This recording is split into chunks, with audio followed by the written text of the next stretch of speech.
I've been working for about a decade now, creating skits, documentaries, short films, and even a television show. But it all started when I was 13, making faces at a webcam. Between 2004 and 2005, my dad first started preaching in St. Mark, which is the city that I grew up in Haiti. And he saw my interest in film and he started asking me to, hey, go record stuff. So I started recording stuff.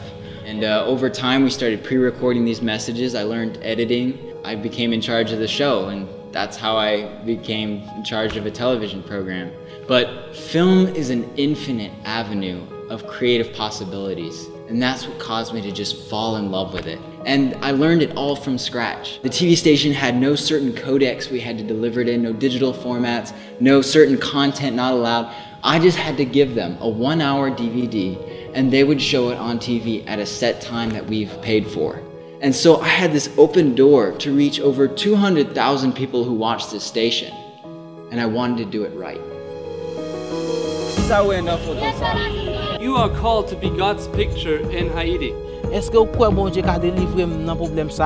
Whenever we have a chance to influence people, our natural reaction is to give our advice, our 2 cents. And we see this in film when we create stories with no open ends, with one-dimensional characters and stereotypes. It feels like subversive propaganda. Media was meant to empower people by telling the truth, but we like to use the truth to tell people what to do. Christian filmmaking comes with this tremendous stress that we have to put themes into our films so that the viewer will digest the gospel. But if the Holy Spirit is the one who's responsible for changing the individual, then we need to do the harder thing and leave the truth in their hands. This is where the Christian filmmaker starts the path of death to self.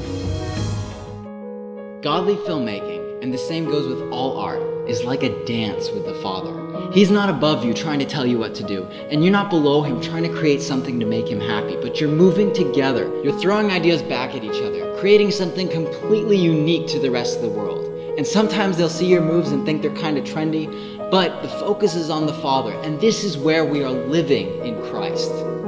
Remember, to love the world is to hate him. And if the world hates us for who we really are, then why are we making films geared to them then?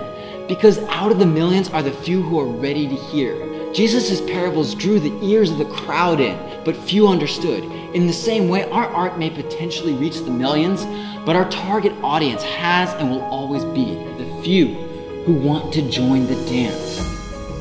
Our entire generation is facing an onslaught of uncontrollable access to immorality in media, and we can't mix with it to battle for the viewer's attention. Haiti is importing hundreds of music videos telling kids what the important things are in life, and I'm out there finding the best way to tell that there is something different. But if I succumb to the fear that I must change them, then I rob the Holy Spirit of his job. If this is the chance I get, I need to take the leap of faith and kill the desire to force messages into my movies. By putting my opinions, my biblical Sunday school arguments to death, I can live this filmmaking relationship based on the lifestyle of whose I am and not what I do, and let biblical truth flow from that. Movers and shakers throughout cinema's history have always seen film as an influential fulcrum. Film was meant to preach, but not through words, lifestyle.